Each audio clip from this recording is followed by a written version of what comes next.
Si on n'aimait pas le kitsch, on ne ferait pas d'opéra. L'émotion, ce n'est pas interdit.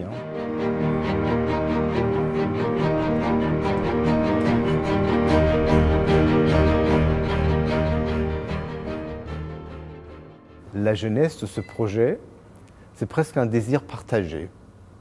Parce que moi, j'avais découvert votre travail avec Les Bienveillantes, et de façon assez improvise. Et j'ai gardé ça un peu avec moi, et quand j'étais nommé à Paris, vous faisiez partie de la petite liste des gens avec lesquels j'avais envie de parler pour une commande. Vous êtes venu me voir, et en fait, vous aviez déjà le projet. Et j'ai beaucoup aimé ça parce que vous êtes arrivé avec, je ne vais jamais oublier, avec tous ces papiers où il y avait toute la structure de l'opéra. En fait, c'était comme une arbre généalogique un peu. Je connais ces papiers. Où tout était déjà là. À la fin, la conversation était très courte. Il fallait juste que je lis le roman de Pierre Lemaître et j'ai pu vous dire oui. C'est mon souvenir de comment ça s'est passé. Non, je pense qu'on s'est rencontrés 2-3 fois. Une fois, je me souviens, vous m'avez dit, proposez-moi une belle histoire, et je vous commande un opéra. Je me suis dit, hop, il faut bien y penser, là, il ne faut pas se précipiter. J'ai parlé avec beaucoup de monde. Éric Denut m'avait dit, lis cette trilogie. Voilà, je l'ai lu. J'ai trouvé que c'était génial pour moi de le faire après Les Bienveillantes. Côté analytique, un génocidaire, un nazi. Et là, c'était plutôt un côté très intime, très personnel, français, justement le pays, mon pays, non, un peu burlesque. Mon pays d'adoption. Et je trouve que ça formait presque comme un diptyque. Et j'ai trouvé l'écriture de Pierre Lemaître. On s'engageait tout de suite à la lecture, aux émotions des personnages. Et oui, ça faisait un très bel opéra. La forme, justement, j'ai dessiné le premier exercice parce que c'était clair que c'était déjà une forme opératique, le roman, non? Avec 3 actes très clairs, immenses, avec plein de ramifications, mais avec une sorte d'exposition, un développement, une crise, que c'était l'Exode. D'abord la débâcle, l'Exode, et après une sorte de reconstruction utopique dans un camp de réfugiés. Et j'avais très envie et une chance incroyable d'avoir pu cristalliser ça. Je pense que Mariam est arrivée très vite, en fait, parce qu'on s'est dit avec Hector, ce serait très très bien. Déjà, il fallait trouver le librettiste, mais aussi de former l'équipe de création le plus tôt que possible, parce que je trouvais que les personnages du roman pourraient convenir à Mariam, de les mettre sur scène. Et du coup, vous vous êtes rencontrés. On s'est rencontrés. Oui, c'est allé très vite aussi, un café. Hector m'a parlé du projet et puis j'avais pas encore lu le livre que j'ai lu. Et j'étais d'abord un peu surprise par ce choix. Non, c'est vrai, presque déroutée.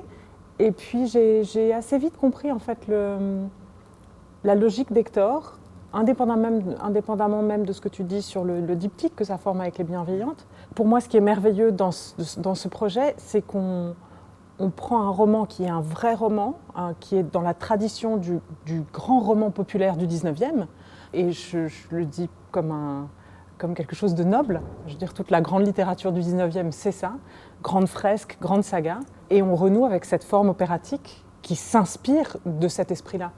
Et je trouve ça assez merveilleux de faire ça aujourd'hui avec la musique d'Hector. Ce n'est pas un choix habituel dans le monde de la création contemporaine. Même pour moi, j'ai commencé très jeune à l'IRCAM, développer électronique, projet avec la science, la physique fondamentale. Après, j'ai plongé plutôt dans la littérature, en travaillant avec Marine Diaye, par exemple. Et là, l'écriture de Pierre Lemaître, je pense, touche beaucoup d'aspects en même temps. Ce n'est pas qu'un seul aspect. Il y a des romans très développés dans une ligne psychologique. Lui, il touche tout, avec une belle histoire, avec un parcours. Non? Et je pense que c'est fleuve. Oui, ce côté fleuve. De toute façon, alors, je ne sais pas si les personnages sont des personnages qui me conviennent particulièrement. En tout cas, ce qui m'intéresse de plus en plus dans la mise en scène, moi, c'est la narration. C'est vraiment raconter une histoire. Et avec cette œuvre, on raconte une histoire, on raconte même plusieurs histoires. Donc, enfin, pour moi, c'est du pain béni. Ce qui était merveilleux aussi, c'était d'être impliqué aussitôt, effectivement. Pour la metteuse en scène, il y a une espèce de double rôle, je dirais. D'un côté, on est impliqué, on réfléchit dès le début à l'histoire, à ce que ça va être, etc. On a aussi trouvé le librettiste ensemble, Jean-Luc Vincent, avec qui on a travaillé aussi très, très tôt, tous les trois. Et puis aussi, très tôt aussi, avec le scénographe et la créatrice de costumes, Étienne Plus et Bianca Dagner. Donc très vite, on s'est rencontrés tous ensemble. Mais en même temps, dans la phase d'écriture et de composition, pour moi, comme metteuse en scène, j'essaie toujours aussi de me mettre un peu en retrait pour que... Non, mais pour que la faisabilité concrète, matérielle, ne vienne pas limiter les rêves. Mais Voilà. pour moi, ça a été une belle chose de t'avoir prêt, parce qu'on s'est écrit beaucoup quand même. Et avec Jean-Luc, c'était infini, presque chaque jour de WhatsApp, de petites corrections.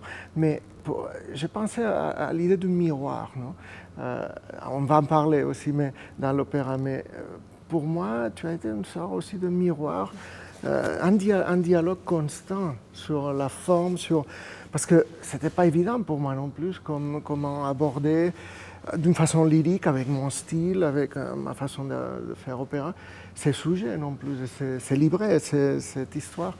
Et je pense qu'à travers nos discussions, nos rencontres, ça a été comme une sorte de double miroir. Non, et on a coupé, on a en fait forgé ensemble, on s'est sali les mains ensemble dans la matière, non, dans la pâte, et ça donnait une chose. Là qu'on a l'opéra, version vocale en tout cas, ça donne une chose que j'attendais pas non plus, hein, un opéra quand même de plus de 2h30, avec un lyrisme exacerbé vraiment, hein, avec une grande variété du premier acte jusqu'au troisième. C'est une évolution, c'est un opéra qui évolue, qui ne reste pas figé. La musique et le drame, mais c'est grâce aussi à toi en parler permanemment avec des images, avec des idées. Oui, c'était un vrai dialogue dans beaucoup de directions.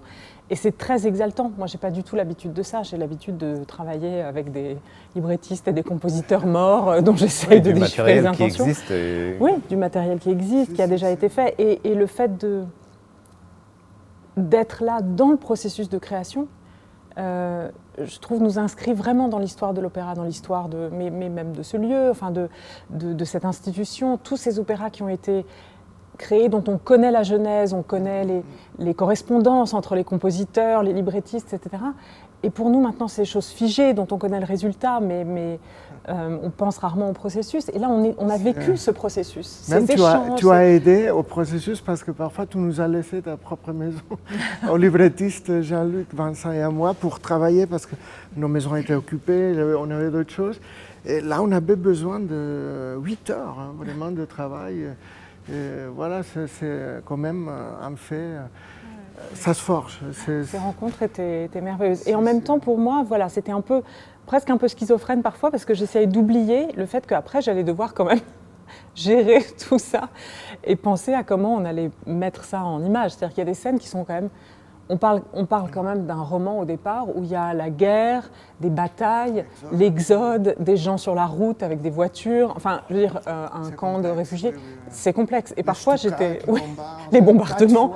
Parfois, j'étais obligée de me dire, bon, tu n'y penses pas maintenant, tu penseras après à comment on va faire. Pour l'instant, on pense, voilà, pour ne pas se brider. Oui, je pense pour nous, le choix que la pièce doit être donnée à Garnier était très vite très évident.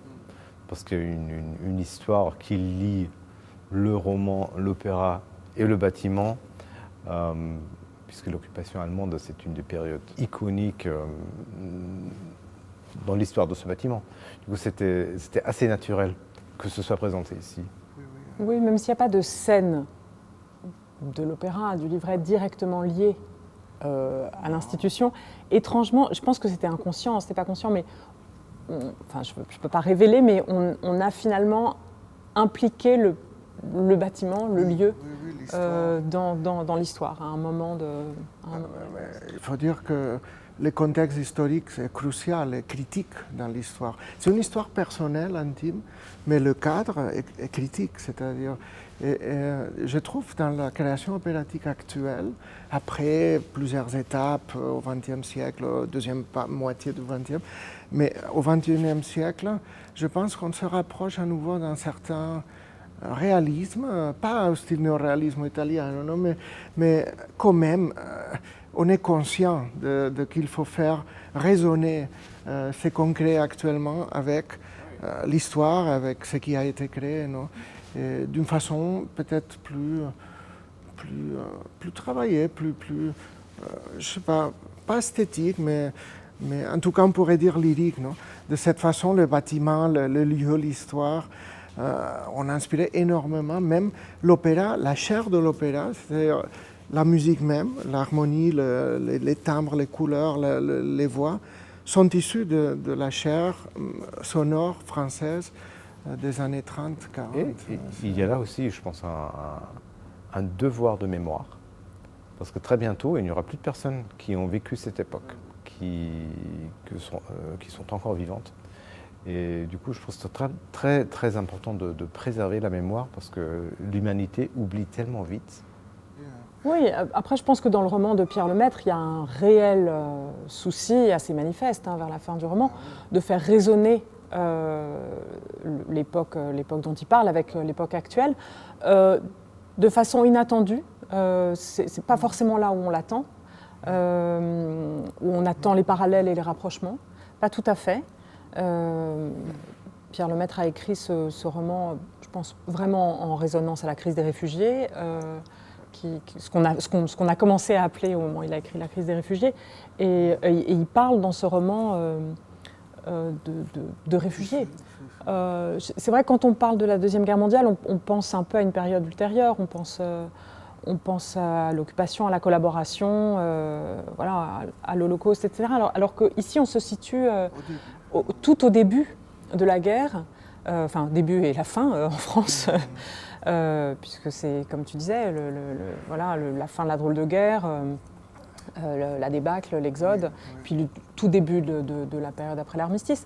Mais c'est une période sur laquelle on se penche rarement, mais très étrange et très tumultueuse en France et très, très floue, avec aussi des milliers de gens sur les routes.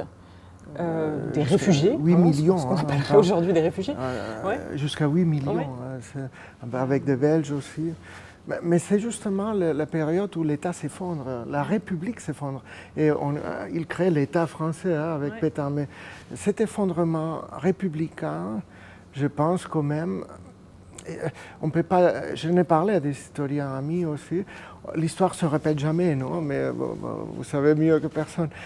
Mais quand même, il y a un clivage politique, un clivage social, un démembrement qui peut rappeler, qui rappelle la situation actuelle un peu, même s'il ne va pas du tout se répéter, c'est sûr. Mais c'est justement en ces moments-là, je me trouvais en train d'écrire une musique pour le moment présent aussi, pas que pour refléter en miroir l'histoire des années 40, mais de l'année 40. Mais ce qui m'intéressait beaucoup pour cet opéra aussi, c'est la destruction, le suicide de la République française en mai-juin 40. Ça c'était charnière. Et ça perfuse dans toutes les textures musicales. C'est pour ça que le premier acte, que c'est encore pré-débâcle, c'est à Paris, plein d'histoires individuelles, pas abouties, des angoisses personnelles.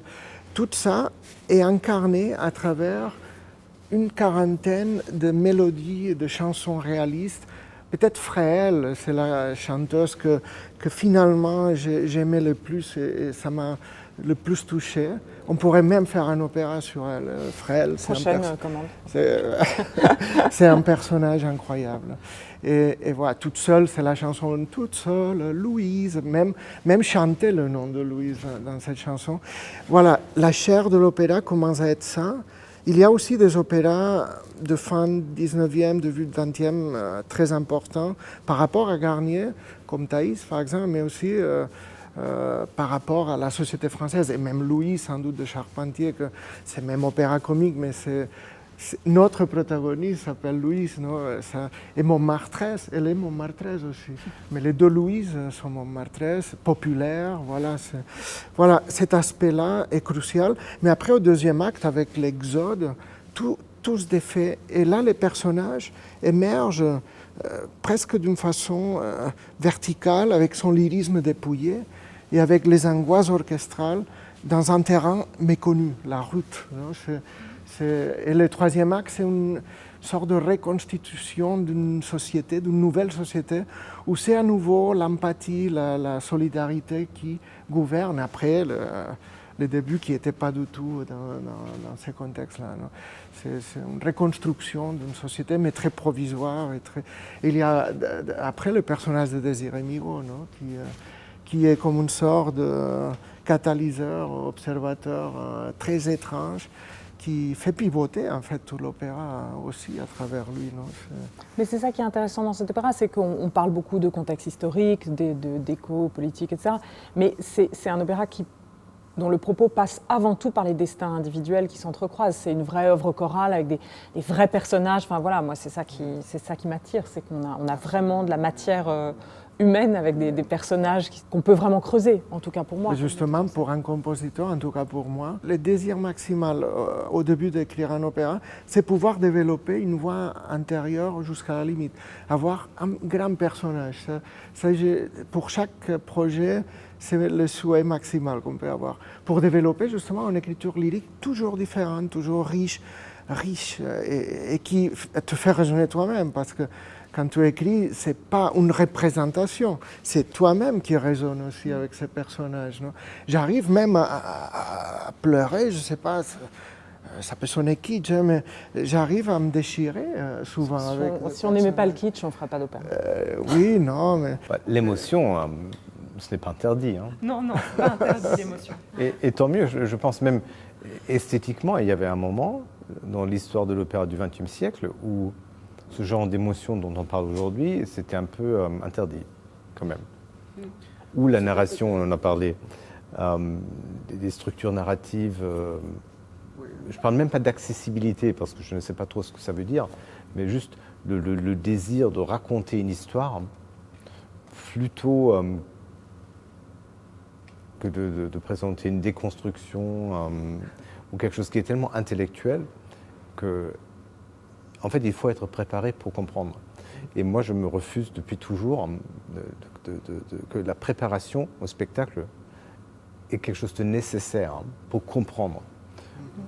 Alors, moi, je pars du principe qu'on devrait arriver au théâtre sans ne rien connaître. Sans manuel d'utilisation. De la pièce et en tirer quelque chose. Parce que, après, aujourd'hui, il y a le surtitrage qui est déjà un outil d'accessibilité incroyable parce qu'on peut suivre le texte.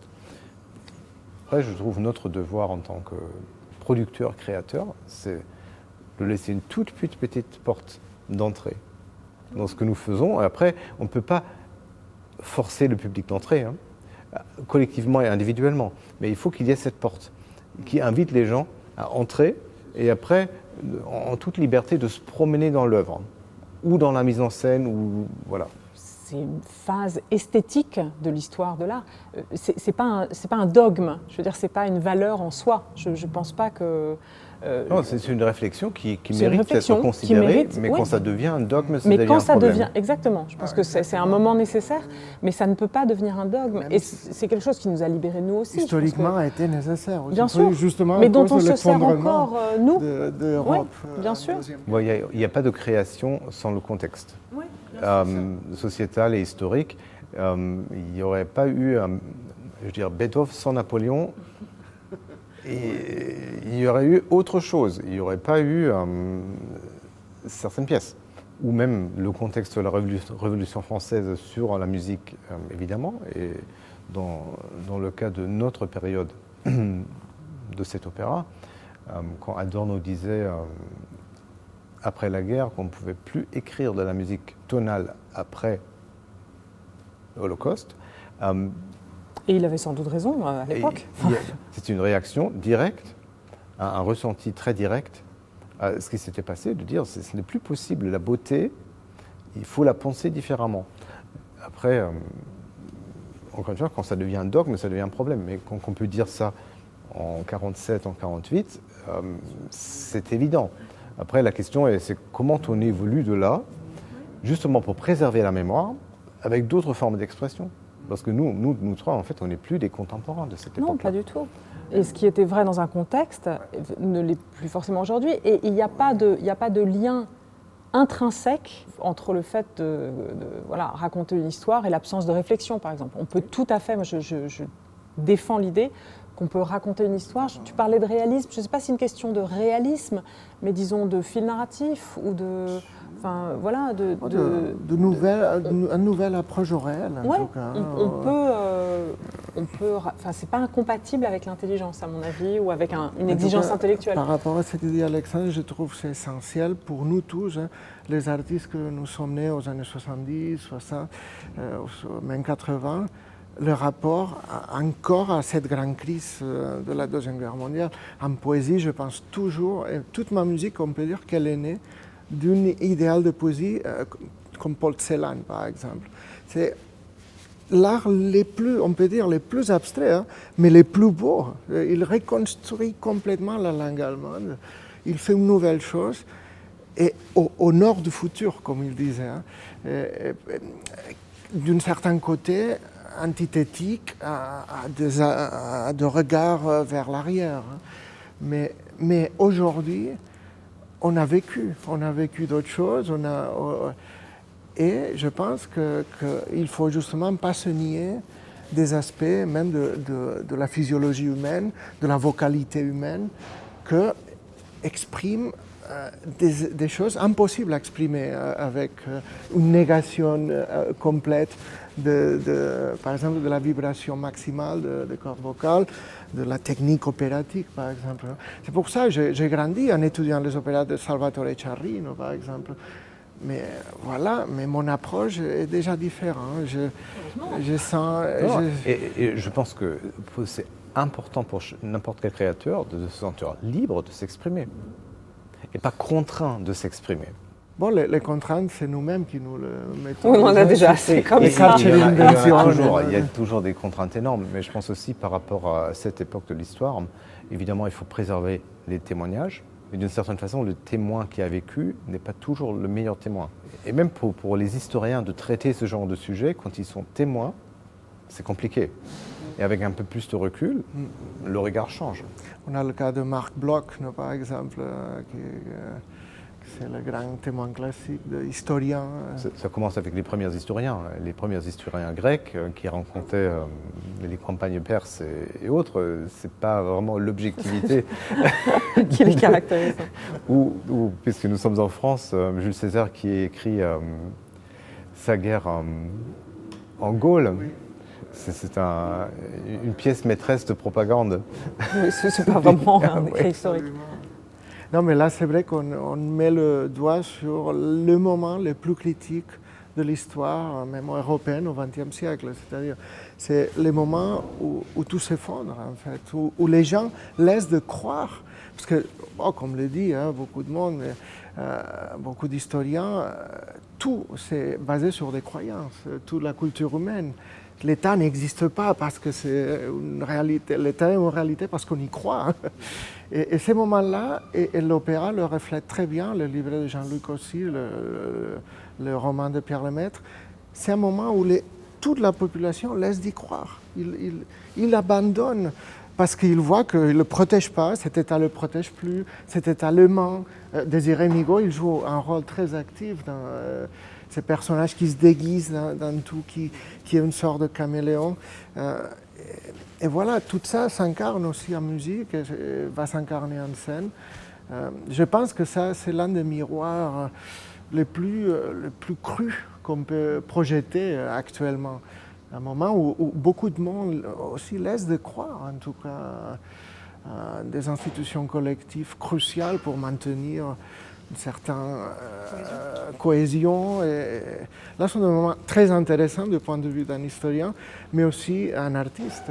Ce sont de de moments où tout, par exemple avec les bienveillantes, arrivait jusqu'à se demander pour les raisons ultimes de ces génocides nucléaires dans l'histoire du XXe siècle. Non? Après, ça amène à en étudier d'autres et voir comme l'être humain est forgé d'une certaine façon, qui a une tendance presque pour tomber dans ces trous noirs. Non? Et ça, pour éviter de futur aussi, il faut y réfléchir. Se salir, oui, c'est ça l'idée de se salir les mains vraiment. L'artiste, il ne faut pas s'épargner du tout, je trouve. Beaucoup de monde m'a dit « Ah, mais quel sujet tu prends là ?» Même un miroir, hein, c'est pas un sujet, c'est un sujet très intime, très personnel. La voix de Louise, ces personnages très attirants, très profonds. Mais en même temps, les cadres historiques, c'est très délicat. Oui, c'est très délicat. Je dirais que la rencontre avec Pierre Lemaître était une rencontre très heureuse, même joyeuse. Oui. Qui, je pense, était très ouvert à accueillir la proposition de l'opéra et très en soutien. Et ensuite, ce qui est encore plus précieux, il nous a laissé main libre. Absolument. Il était très bienveillant. Il nous a parlé, il nous a expliqué certaines choses, certaines intentions qu'il avait, mais sans être absolument contraignant ou sans nous donner l'impression qu'il avait un droit de regard. Il nous a laissé absolument libres. Il était surtout très curieux de voir oui, il était curieux, où ça pouvait amener. Il s'est demandé à un moment s'il pouvait même écrire le livret, mais il a pensé que ce n'était pas son domaine et tout, mais liberté totale. Ouais. Et puis on lui a envoyé quand même, Jean-Luc Vincent lui a envoyé il a proposé des choses, il était préoccupé par la cohérence des axes principaux. Et quand même, j'écoutais sa voix aussi. Oui, c'était intéressant ce retour. Mais c'était vraiment, il les a faites, ces suggestions, vraiment de façon très précautionneuse et très respectueuse. Il a dit, bon voilà, moi c'est... D'abord, il a quand même loué vraiment le travail de Jean-Luc Vincent d'avoir réussi à condenser ce roman très foisonnant, très dense, très choral en un livret quand même réduit, mais qui garde le caractère choral. Et puis il a exprimé quelques interrogations ou quelques... mais sans que ce soit prescriptif, et qui nous ont aidés d'ailleurs. Je pense qu'il a surtout dit il faut savoir que j'imagine pas l'opéra, le voir, parce qu'il vraiment ses conseils étaient plutôt comme si ça devait être représenté en théâtre, voix parler. Mais en opéra, on peut marquer beaucoup plus les différences entre un personnage et un autre, avec des grands airs ou des grands passages d'orchestre et lyrique et d'autres petits passages presque déclamatifs. Là, on marque une différence. En théâtre, c'est pas si possible parce que de toute façon, la voix parlée, c'est très similaire. Et on lui a dit ça, je pense. Vraiment, chaque opéra, c'est une aventure aussi avec un écrivain. Et voir comme un écrivain qu'il n'est pas nécessairement proche du domaine opératique, du domaine lyrique, voir comme il apprend, il prend curiosité, c'est très agréable. Mais je trouve ça intéressant parce que ça nous fait réfléchir aussi sur ce qu'est un livret par rapport à une œuvre littéraire. Et c'est vrai que Pierre Lemaître a dit, mais est-ce que vraiment vous pouvez garder ce côté choral, garder tous ces personnages? Est-ce que finalement le spectateur va réussir à même reconnaître ces personnages, va réussir à s'intéresser à ces personnages, puisqu'on a dû quand même réduire la quantité de ce qui leur arrive. Enfin, donc finalement, si chacun a un peu moins, est-ce qu'on n'a pas une somme de personnages un peu trop inexistants pour intéresser ou même retenir l'attention du spectateur? Et c'est une question légitime, mais je crois qu'elle vient vraiment du point de vue du romancier. C'est-à-dire qui lui pense à un roman où ce qu'il a à sa disposition, ce sont les mots lus par un lecteur. Et ce que j'ai rappelé à Pierre Lemaître, c'est mais ne t'inquiète pas parce que en fait là où les mots manquent sur la durée, où on n'a pas, je ne sais pas combien de pages il y a dans le roman, on n'a pas ce nombre de pages, mais je dirais on l'a pas sur la longueur, mais on l'a sur la verticalité, c'est-à-dire qu'à chaque moment on a non seulement les mots du livret, mais on a la musique, on a les costumes, on a l'incarnation, on a les corps, ce qui vaut 1000 mots. un corps sur scène. L'image vaut mille paroles. Avec vos Des sons et lumières. vos images, vous chargez On remplace une des grande mots partie de qui n'existent pas, l'imagination bien sûr. du spectateur. Bien sûr. Et ça, évidemment, c'est une dimension qui est différente. Ce n'est pas une dimension linéaire, c'est effectivement une dimension verticale à chaque moment de cette linéarité. Et ça explique aussi le fait qu'un livret, ça ne soit pas une œuvre littéraire propre. C'est-à-dire que souvent les gens disent « Ah oui, les livrets d'opéra, c'est quand même très mauvais ». Mais bien sûr que c'est mauvais, parce que ça n'a pas vocation à être une œuvre littéraire indépendante. Je ne sais pas comment le dire en C'est français, lacunaire. mais en anglais, on dirait c'est un means to an end. Oui, it's a means to an end. C'est un moyen pour une fin. C'est un moyen pour une fin. Et c'est surtout lacunaire par essence. C'est-à-dire que ça n'a pas. Si un livret d'opéra était une merveilleuse œuvre littéraire, bah, elle n'aura pas besoin du reste. Donc elle est incomplète. Très souvent, les livrets très littéraires sont difficiles à mettre en musique. Parce qu'en fait, il y a trop de mots. Et on en a parlé très tôt, c'est que le livret qui a vraiment la fonction de laisser de la place pour la musique. Avec Jean-Luc, on a travaillé surtout l'absence de subordination, l'ambiguïté des mots, par exemple, l'absence de description des états émotionnels propres. C'est très intéressant parce que Hector a donné beaucoup d'indications très précises à Jean-Luc Vincent au moment de l'écriture du livret. Vraiment des instructions même grammaticales. Bon, mais intuitives, hein, toujours. Ouais. Je parle des pas de subordonné. Enfin, pas, non, mais là, c'est clair, hein, parce qu'on ne s'y trouve pas. Les mots ne sortent pas de... Même après, on s'est rendu compte pour frapper encore plus le public, en éliminant certaines phrases, les trous laissés au milieu, agit vraiment. C'est ça, c'est l'incomplétude d'un livret qui en fait sa beauté, sa force.